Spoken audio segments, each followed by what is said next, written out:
반갑습니다. 여러분 안녕하세요. 유튜브에서 인사드리고 있죠. 이게 언제 업데이트 될지 모르겠지만 지금은 저희는 2018년에 다행히 지금 주간이 8월인데요.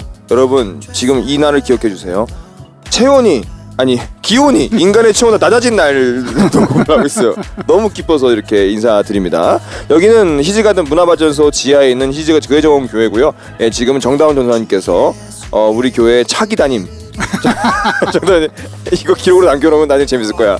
정다운 전사님께서 녹음과 녹화를 받아주고 있습니다. 오늘의 말씀 역시 준하계 근육교회 8월달에 SBS 출연하신 적이 있는 우리 목사님 찾아보시면 나옵니다. 남우성 목사님께서 준비해 주셨고요. 오늘은 아버지께로 돌아가니라. 예. 그럼 어디 엄마 쪽에 있었던 건가요? 그런가 보죠. 네네. 탕자의 이야기입니다. 드디어 탕자가 나왔네요. 드디어 탕자 미스터 탕자 제가 전해드리는 탕자 이야기 치즈가든 찬송가 듣고 와서 설교 속으로 들어갈게요. 이제 왔으니 내 집을 찾아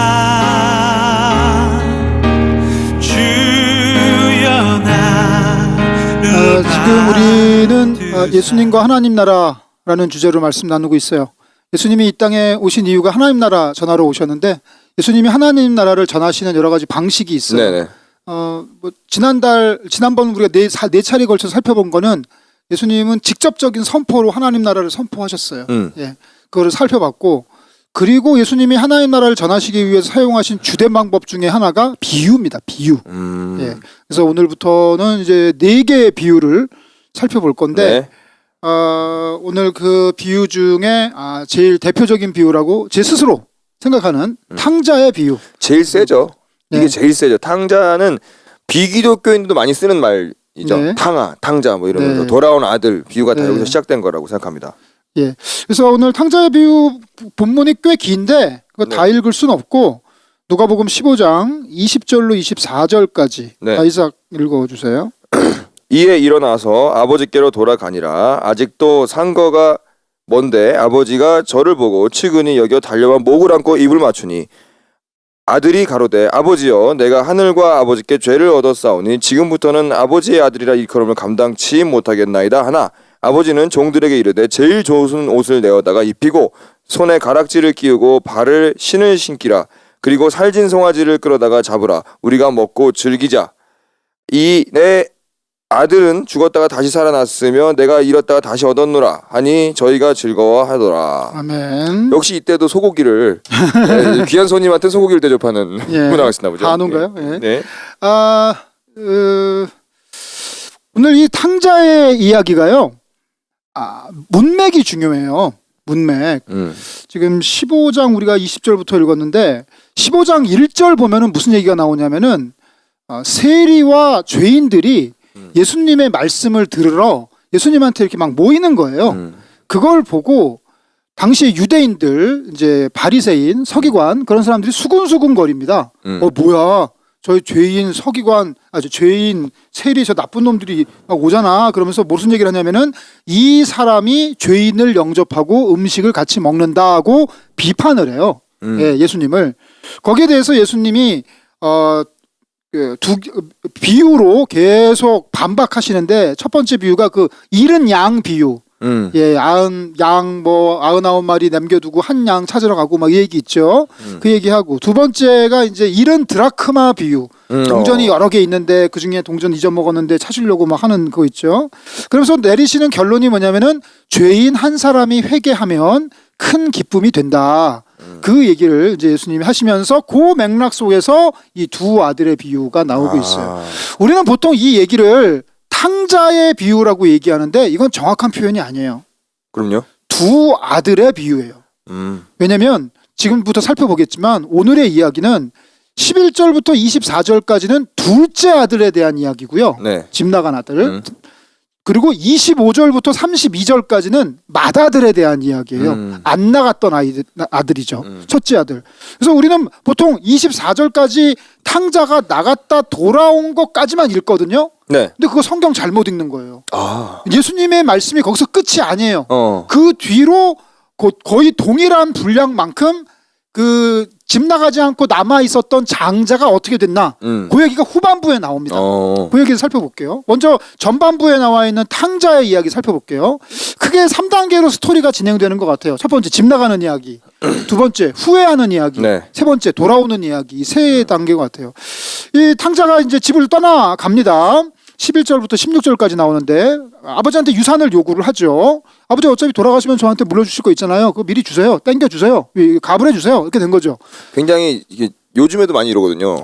그래요? 요즘 야. 사람들도 뉴스 보면은 아주 앞서가신 분이었는데 2000년 전에. 예. 예. 그래서 그렇게 해서 유산을 요구해 받아서 외국으로 출국을 합니다. 야. 예, 딴 나라로 가요. 욜로. 예, 거기서 이제 재산을 탕진을 하죠. 진짜 욜로네요. 예. 근데 이제 나중에 다 쓰고 또 자기가 떠나간 나라에 흉년이 오면서 아주 가난해지죠. 궁핍해지니까 어떻게 되냐면 일자리를 얻는데 이게 돼지 치는 일을 하게 돼요. 그래서 돼지 치는 일이라는 게 되게 중요한 게 뭐냐면은 지금 이거는 유대인이에요. 유대인은 돼지 치는 일을 못 해요. 돼지를 먹지도 않고 돼지는 부정한 짐승이고 맞아. 유대인이 돼지 치는 걸 품꾼이 된다? 이 얘기는 그냥 단순하게 거지가 됐다 가난하게 됐다가 아니라 너무너무 가난해져서 하나님과의 관계도 다 깨지고 하나님의 언약 백성으로서의 모든 권리를 다 포기했다. 먹고 살려고 이렇게 보시면 되는 그러니까 거예요. 아예 유대인으로서의 아이덴티티도 그렇죠. 무너져 버린 그렇죠. 거죠. 그래 돼지를 칠 수 없어요. 정체성도 아예 없어지는 거. 그래서 거기서 품꾼을 또 제대로 받나? 품삯을 못 받아. 못 받으니까 배가 고프니까 돼지가 먹는 열매를 먹으려고 하는데 그거마저도 주지 않아요. 어휴. 그러니까 완전히 인생이 막장 바닥을 친 거죠. 예. 이게 이제 가출한 얘기고 두 번째가 이제 후회하는 이야기예요. 탕자가 회개를 합니다. 예. 17절부터 19절까지 나오는데 혼자 이런 생각을 해요. 야, 우리 아버지 집에 있는 그 노예들보다 내가 못하다. 예, 우리 아버지 집에 종들이 여럿이 있는데 야, 그 종들은 그래도 잘 먹고 잘 사는데 난 이게 뭐람 이런 생각을 하죠. 자기 자신과 비교하다가 아유 우리 아버지 집에 가면 그 최소한 굶지는 않는데 내가 여기서 굶어 죽는구나 하면서 슬퍼하죠. 그러면서 안 되겠다. 내가 먹고 살기 위해서 아들로서의 자격을 포기를 하고 아버지 집에 몸종으로 들어가야겠다. 그러니까 내가 정말 내 양심상 아버지 저 돌아왔어요. 아들로 다시 받아주세요. 이거는 내가 못하고 양심이 있으니까 돈 다 땡겨 썼는데 그러니까 나 그냥 거기에 노예로 들어가야겠다. 취직을 해야 되겠다. 네, 취직으로. 저를 노예로 받아주십시오. 종으로 받아주십시오. 품꾼을 자처하면서 고향으로 돌아가죠. 이 얘기가 나와요. 세 번째가 이제 돌아와요. 돌아온 탕자 이야기가 이제 20절부터 21절인데 근데 문제는 아버지가 기다리고 있었어요. 아들이 나갔고 아들이 돌아오는 날이 언제인지 알지도 못하고 있는데 아버지는 그때도 기다리고 있는 거예요. 거리가 먼데 아버지가 아들을 먼저 발견을 해요. 그리고 아버지가 막 달려나가가지고 환영을 해주죠. 그리고 탕자가 잘못했다고 그러고 그러면서 탕자가 그런 얘기해요. 내가 죄를 지었습니다라는 얘기를 하는데 무슨 얘기를 하냐면 내가 하늘과 아버지께 죄를 지었습니다 그래요. 내가 아버지께 죄를 지었습니다가 아니라 하늘과 아버지께 하나님과 아버지께 죄를 지었습니다. 그러면서 자기가 다짐한 대로 제가 아들로서의 모든 권리를 다 포기하겠습니다. 그냥 몸종으로 받아주십시오. 먹고 살게만 해주십시오. 그랬더니 아버지 반응이 20절로 24절까지 나오는데 웬 말이냐 하면서 좋은 옷으로 갈아입혀줘요. 그리고 손에 반지를 끼워주고 발에 신발을 신겨줘요. 이게 뭐냐면 아들로서의 자격을 회복시켜주는 거예요. 옷은요 지금은 뭐 자기 취향에 맞춰서 옷 사입으면 그만이지만 옛날에는 안 그래요. 옛날에 우리나라 조선시대 때 양반이 입는 옷, 뭐 상민이 입는 옷, 다 달랐어요. 계급에 따라. 계급에 따라. 그래서 그 옷을 그 노예가 입는 옷이 아닌 그 주인이 입는 옷, 주인 아들이 입는 옷으로 옷을 바꿔주고 이 반지, 인장 반지, 이게 그 증이에요. 이게 내가 이 가정의 아들이라는 증, 이 반지 바꿔주고. 아니 아무래도 노예들은 가락지를 끼지 않을 그렇죠. 거라는 생각이죠. 예. 그리고 발에 신발. 가난한 사람들은 신발을 신고 다니지 않아요. 슬프네요. 근데 그 신발을 바꿔주고 그래서 살찐 송아지를 잡아서 잔치를 벌여요. 그래서 아들로서의 자격을 온전히 회복해주고 그리고 그 환영 잔치를 크게 열어준다. 네. 까지가 우리가 이제 알고 있는 탕자 이야기인데 여기까지 이제 감동받죠. 네. 나도 돌아가야 되겠다. 맞아요. 근데 중요한 거는 탕자 이야기가 11절부터 32절까지 나오는데 지금까지는 24절까지밖에 안 왔어요. 그러니까 지금 절수로 해서 13절 왔거든요. 근데 앞으로 갈 길이 멀어요. 더 이야기가 있습니다. 후반부 이야기가 있어요. 아시다시피 영화를 보면 전반부 반만 보고 나와서 나 그 영화 봤어라고 얘기하면 안 돼요. 왜냐면 스토리를 이해를 못 해요. 뒤까지 다 봐야 스토리가 이해가 되고 감독이 왜 그래서 전반부에 이렇게 했고 저렇게 했고 다 설명이 되잖아요. 뒤로 가야. 네. 이 부분 이것도 마찬가지예요. 전반부는 탕자의 이야기, 후반부는 장자의 이야기예요. 이 장자는요, 아주 좋은 아들이에요. 맏아들이에요. 이 장자의 이야기는 첫 번째로 이 장자가 잠깐 집을 나갑니다. 예, 왜냐하면 집 바깥에 뭐 논이나 밭이나 일자리가 있겠죠. 네. 예, 거기 가가지고 열심히 일을 하고 집으로 밭에 있다가 돌아오는데 집 가까이 와서 네. 여기서 되게 중요한 포인트가 집을 안 왔어요. 그러니까 아직 집에 안 들어갔고 멀찌감치도 집을 바라보고 있는데 네. 아니 뭐 이렇게 막 풍악을 울리고 뭐 무슨 뭔 일 났어? 뭐야? 무슨 일이지? 그러면서 이제 하인한테 물어본 거예요. 야, 뭔 일이냐? 그랬더니 동생분이 오셨어요. 그래서 지금 아버지가 기분이 좋아서 송아지 잡고 잔치를 벌이고 있어요. 그런 거예요. 그러면 여기에 대해서 형이 어떻게 반응? 동생이 왔어? 어유, 나도 가야지. 나도 환영해줘야지. 그게 아니라 화를 내요. 네, 여기 써 있네요. 저기 노하여 들어가길 즐겨하지 어이씨, 않는지. 뭐야 이게? 오. 그래서 28절에 네. 뭐야 짜증나게. 난 안 들어가. 여기 되게 중요한 포인트가 들어가지 않았다가 되게 중요해요. 작은 아들은요 나갔다가 돌아왔어요. 큰 아들은요 나갔다가 안 돌아옵니다. 안 그러니까 돌아왔다는 얘기가 없이 끝나요. 안 돌아왔어요. 그러면서 그러니까 아버지가 이번에 또 나와요. 나와서 아들아 너 왜 안 들어오고 그러니? 동생 왔어. 동생 왔어. 빨리 들어와야지. 너 왜 얼굴에 화가 나 있어? 소도 잡았어. 빨리 와. 그러면서 이제 아들하고 아버지가 논쟁을 벌여요. 예. 아들이 하는 소리가 아니 나는 지금까지 아버지 바로 밑에서 집도 안 나가고 아버지한테 충성봉사를 했는데 나한테는 염소 새끼 한 마리 안 잡아주더니 저 탕자 저 나쁜 놈을 위해서는 살진 송아지를 잡아줘? 이게 뭡니까? 하면서 본전 생각이 나는 거죠. 그랬더니 아버지가 뭐라냐 그러면 야 너는 늘 나랑 함께 있잖아. 내게 네 거고 내 모든 게 다 네 거잖아. 근데 네 동생은 내가 잃었다가 찾은 아들이잖아. 그러니까 내가 기뻐하는 게 마땅하지 않겠니? 하고 비유가 끝이 나요. 그거 끝나요? 잠깐. 그리고 끝이 나요. 끝나? 그래서 뭐 아까 장자가 돌아와서 알겠습니다 아버지하고 들어와서 잔치차에 참여했다는 게 없어요. 이게 되게 중요해요. 본문은요 탕자의 비유가 아니에요. 두 아들의 비유 또는 장자의 비유예요. 오늘 본문을 통해서 알 수 있는 건 인간은요 하나님께 돌아오려는 귀소 본능이 있습니다. 뭐 그런 얘기 있죠. 주일학교 때 뭐 엄마 따라서 여름 성경학교 잘 다니고 했다가 중고등부 청년부 대학교 가면서 떠났다가 나중에 뭐 늙어서 뭐 40, 50 돼가지고 사업 망하고 그러면은 옛날에 배웠던 게 생각나서 교회로 돌아온다. 뭐 이런 얘기 있잖아요. 제가 그랬어요. 제가. 네, 그런 돌아오는 게 있죠. 인간은요 어떤 인간든지 하나님께로 되돌아오려는 본성이 있어요. 진돗개 같은 거네요. 뭐 연어 같은 거라고 볼 수 있어요. 연어. 예. 근데 그거를 억제하려는 죄성이 또 동시에 존재를 해요. 그래서 인간은 하나님께로 돌아오려는 그 욕망과 그것을 돌아오지 못하게 하려는 어떤 영적인 권세 사이에서 줄다리기 하는 가운데 놓여 있어요.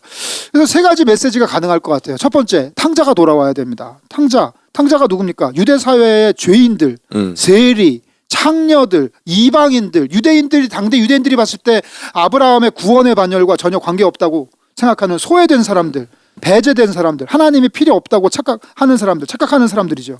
탕자들이 돌아와야 돼요. 이 탕자들은요 이렇게 살다가 첫 번째로 자기 인생의 한계를 느낍니다. 오늘 본문 말씀 16절 보면 돼지 먹이를 먹어야만 하는 처참한 상황에 처하게 돼요. 탕자가 그나마도 못 먹는 상황이죠. 내가 여기서 굶주려 죽는구나 이렇게 탄식을 하게 되죠. 이렇게 인생의 한계에 봉착했을 때 각성을 해야 돼요.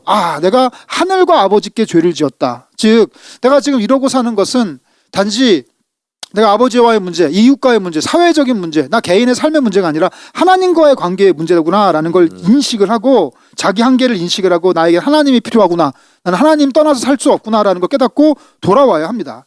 한계에 빠졌을 때 각성하고 그리고 세 번째로 돌아와야 되는데 돌아올 때 우리 하나님이 너 그동안 자식아 내가 그동안 너도 밴댕이도 낯짝이 있지 어떻게 네가 여길 돌아올 수 있어? 밴댕이 낯짝이 있다는 말이 있어요? 네, 있습니다. 예. 우리 하나님은 그런 하나님이 아니라는 거예요. 우리 하나님은 기다리고 계세요. 나와서 맞아주시는 분이에요. 네. 그러니까 내가 지금 이런 친구들 있어요. 교회 너무 오랫동안 안 나왔어. 그러면 야 어떻게 지내? 교회에서 보자. 그러면은 가야죠. 근데 원래는 바빠서 못 왔는데 그 바쁜 상황이 해제가 돼도 못 와요. 왜냐? 내가 지금 이 교회 몇 달 동안 못 왔는데 내가 가면은 저 자식 뭐야 오랜만에 왔네? 뭐 이렇게 어색하지. 할까봐. 우리 하나님은 그런 분이 아니라는 거예요. 첫 번째로 탕자가 되돌아와야 된다는 거고 네. 두 번째로 제일 중요한 건데 장자가 돌아와야 돼요. 이 탕자의 비유에서 결론이 뒤에 있어요. 오늘 이야기의 핵심은 탕자가 돌아왔다는 게 아니에요. 장자가 돌아오지 않았다는 거예요. 예. 장자가 비유하는 게 뭘까요? 당대 유대인들, 당대 바리새인들, 서기관, 율법학자들, 대제사장. 정말 나는 하나님 잘 믿는다고 뻐기는 사람들. 종교에 속한 사람들. 그렇죠. 종교에 속해서 종교의 권력을 갖고 있고 종교 이 행위를 열심히 하는 사람들. 그런 사람들은 제가 하나님을 잘 믿고 있다고 착각을 해요. 내가 형식적으로 위치적으로 공간적으로 내가 기독교라는 영역에 등재가 되어 있다는 이유로 내가 하나님을 잘 믿는다고 착각을 한다는 거죠. 내가 미국 살아. 그렇다고 미국에 사는 한국 사람들이 다 영어를 잘하는 게 아니에요. 예. 내가 진짜로 영어를 잘해야지 내 집이 미국이라고 내가 영어를 잘하는 게 아니라고요. 근데 많은 사람들이 착각해요. 나는 기독교에 소속이 되어 있으니까 나는 기독교인이다. no, 아닙니다. 예. 소속이 그 사람에게 영향을 끼칠 수 있지만 그게 그 사람의 존재를 궁극적으로 설명해 주지는 못해요. 그래서 끝까지 아버지 천국 잔치에 돌아가지 않겠다고 버티던 그 장자가 상징하는 것은 바로 당대의 종교인들, 종교심이 투철한 사람들이었어요. 여러분, 장자가 하나님께 돌아오는 게 더 힘들어요. 왜냐하면 이미 돌아와 있다고 착각하기 때문에 그래요. 나는 스스로 잘 믿고 있다고 자타가 공인받고 있기 때문에 하나님께 돌아오기가 너무너무 힘들어요. 하나님을 빙자해서 자기 합리화를 너무 잘해요. 예. 뭐 뻑하면 하나님의 뜻이래요. 그냥 자기 혼자 기도하다가 이런 생각이 떠올라 놓고 하나님께 음성 들었대요. 그런 말을 너무 많이 해요. 그래서 지금 우리나라 더운 게 하나님 버리라 그러잖아. 네. 그냥 자기 자식한테 교회 물려주고 나서 이게 다 주님의 은혜고 하나님의 뜻이라 그래요. 다 자기 합리화 해버리는 거예요. 돌아오기가 너무 힘들어요. 하나님께 돌아오기가 너무 힘들어요. 장자가 그랬어요. 등잔 밑이 어두운 거예요. 탕자가 돌아와야 되고 두 번째로 장자가 돌아와야 되고 결국 세 번째로는 모든 인간은 다 하나님께로 돌아와야 돼요. 장자, 탕자 이것은 모든 인간을 장자와 탕자로 모든 인간을 양분해서 생각해 볼 수 있는 것이죠. 모든 인간은 죄인이에요. 성경 전체는 죄인된 인간이 하나님께로 돌아오는 이야기가 성경 전체의 이야기예요. 그거를 좀 살펴보면은 첫 번째로 타락의 이야기를 드릴 수 있을 것 같아요. 창세기를 보면은 구약 성경을 보면 에덴 동산을 떠난 아담이 죄인이 인간이 어떻게 아브라함을 통해서 구원의 메시지를 받고 하지만 끝까지 돌아가지 않고 이스라엘이 남북으로 분단되었는데도 끝까지 회개하지 아니하고 예언자들을 다 죽이고 하는 이야기, 그런 걸 통해서 하나님 나라를 떠난 인간들의 모습을 살펴볼 수 있죠. 근데 그 타락한 인간을 하나님께서 구원해 주세요. 복음서 그리고 신약의 이야기를 보면 예수님을 만난 죄인들의 이야기가 나옵니다. 제자들이 예수님을 만났고 바울이 예수님을 만나서 회심했죠. 초대교회가 세워지게 되었어요. 그래서 하나님을 떠난 인간들이 어떻게 하나님께 돌아와서 이 땅에 하나님 나라가 이루어지는가 하는 이야기가 신약 성경의 이야기라고 볼 수 있죠. 그래서 그 모든 것은 나중에 완성을 향해 나아가고 있어요. 그게 바로 요한계시록의 이야기예요. 새하늘 새 땅, 새 예루살렘으로 모든 이방이 돌아오는 이야기가 결국 이 땅에 하나님 나라가 완전히 회복되는 그런 이야기, 성경 전체의 이야기라고 볼 수 있는 것이죠. 요약을 하면 모든 인간은 하나님께로 돌아와야 돼요. 하나님을 스스로 떠나 있다고 생각하는 죄인이라고 생각하는 스스로 또는 남들이 말하는 탕자도 돌아와야 되고, 이미 나는 기독교 종교 안에 있다고, 나는 하나님 안에 있다고, 하나님 믿고 있다고, 난 주일 성수 잘한다고, 나는 11조 잘한다고, 나는 교회 봉사 잘한다고 생각하는 사람도 혹시 내가 지금 하나님 떠나 있는 거 아닌가 하는 긴장감을 늘 놓지 않고 하나님께로 매일매일 돌아와야 돼요. 그렇게 해서 하나님께로 돌아오는 이야기, 이게 성경 전체의 이야기고 구원의 메시지고 하나님 나라의 이야기다라는 말씀까지 드릴 수 있을 것 같아요. 나머지는 진짜 적용편에서 탕자 얘기만 했던 것 같아요. 계속 모든 설교들에서, 아니면 특히나 지금 이제 여름인데 이 시기에 수련회에서 굉장히 많이 하는 네. 비유죠. 왜냐하면 수련회 온 친구 중에는 신앙생활이 계모 네. 그러던 친구도 있고 엄마 강제로 보내는 친구도 있으니까 네. 그래서 항상 하시는 말씀들이 부흥사들이 어쨌거나 여기 모인 너희들 하나님께 돌아와야 돼. 그래서 탕자 얘기를 하면서 하면 애들이 막 웁니다. 저도 네. 울었어요. 막 울면서 내가 주업영예를 먹은 게 내가 이게 왜냐면 각자 인생에 주업영예가 있지 않습니까? 있죠. 돼지 품꾼의 삶이 있지 않습니까? 그런 거 생각하면서 돌아간다. 근데 문제는 그렇게 돌아갑니다. 2018년 여름에. 근데 2019년 여름에는 어때요? 또 들어와요. 또 들어와야 돼. 그러니까 이게 도돌이표인데 겨울 수련회도 또 들어가야 되거든요. 오늘 그 얘기를 하는데 사람들은 마치 탕자 비유를 하면서 한 번만 돌아오면 된다. 네. 라는 물론 그렇게들 말씀을 하신 않았지만 받아들이기로 우리가 그렇게 좀 받아들이지 않았나. 네. 그래서 한 번 돌아가면 다 물려받고 다 이제 아들이 다시 되는 거다라고 생각을 했지 장자까지는 생각을 안 해봤던 것 같다는 생각을 그래요. 깊게 합니다. 적용편에서 어떻게 이 얘기가 이어갈지 모르겠지만 기대가 됩니다. 오늘 이 제대로 탕자와 장자 두 아들의 이야기로 적용편을 들어가 보겠습니다.